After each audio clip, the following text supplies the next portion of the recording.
Okay mga idol, ang gagawin po natin ngayon mga idol, mag-upgrade lang po tayo ng gamit po natin na locator. Bago po natin ito ibigay sa kanya, sabi po niya sa atin na paki-upgrade na lang po daw sa gamit po na gagawin po natin. Yung dati, ang ginawa po natin sa ano po natin, ang linagay po natin dito, ito po yun, no? Isa lang pong pintel pin.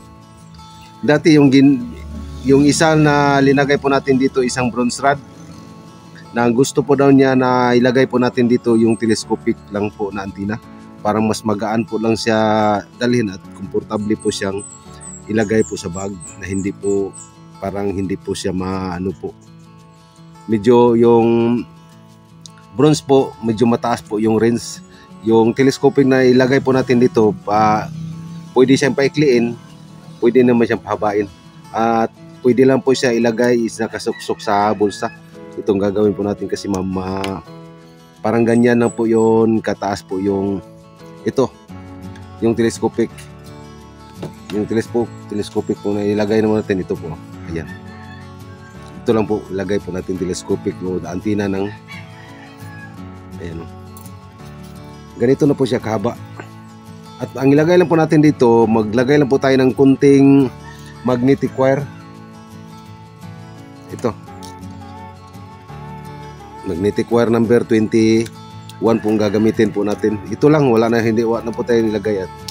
At saka maliban po dito sa number 21 na magnetic wire, maglagay lang tayo ng anti-decoy dito. Ayan. Ito po yung lagayan po natin anti-decoy. Then pagkatapos may anti-decoy na po tayo na 7 klase na mineral po, anti-decoy po natin ito. Ayan. Magkahalo na po dito ang black sand, yung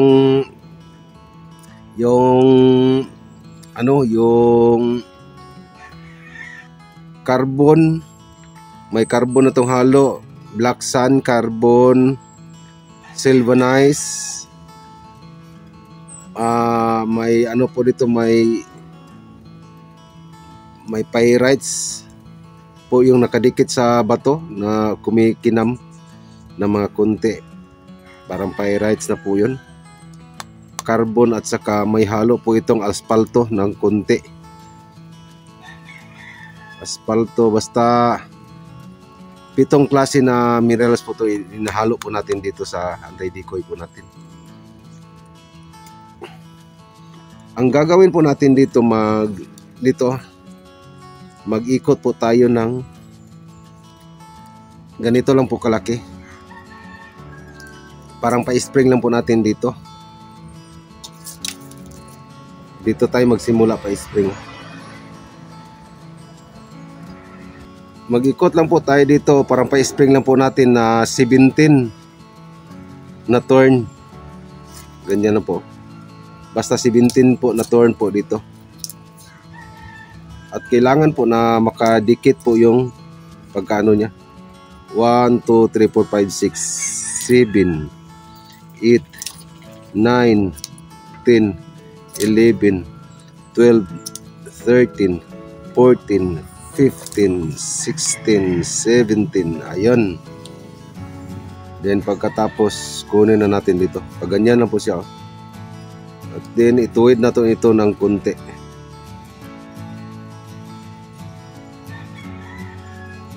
Ayun.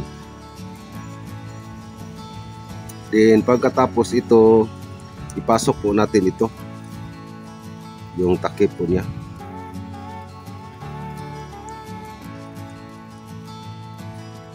Ito, ayan.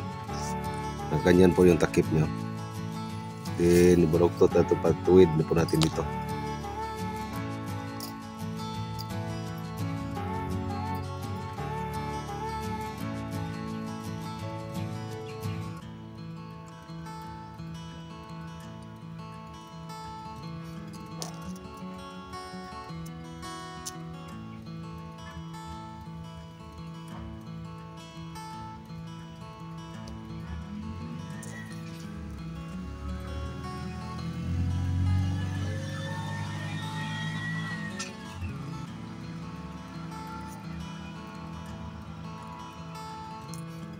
Ganyan po. Then pagkatapos dito ito makalagay sa ilalim.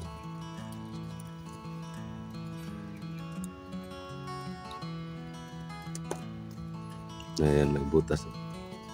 Ipasok natin ito dito sa may butas at makatagos dito sa kabila. Ayan.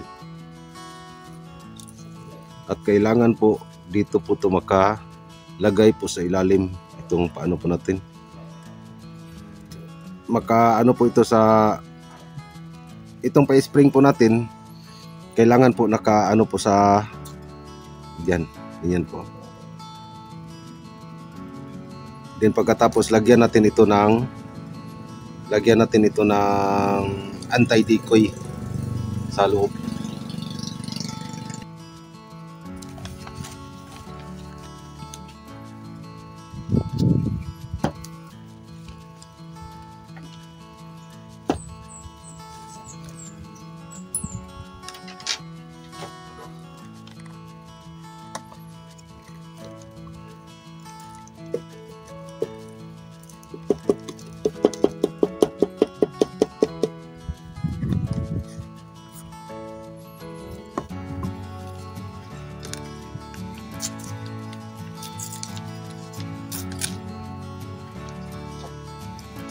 Diyan kailangan po nakadyan yung paano po natin. Diyan pagkatapos lagyan natin ito ng anti-decoy na mineral.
Yan, puno na po.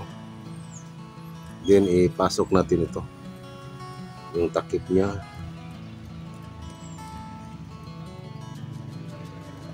Then ilagay natin ito sa gitna. Pagkatapos lagyan natin ito ng super glue ng konti.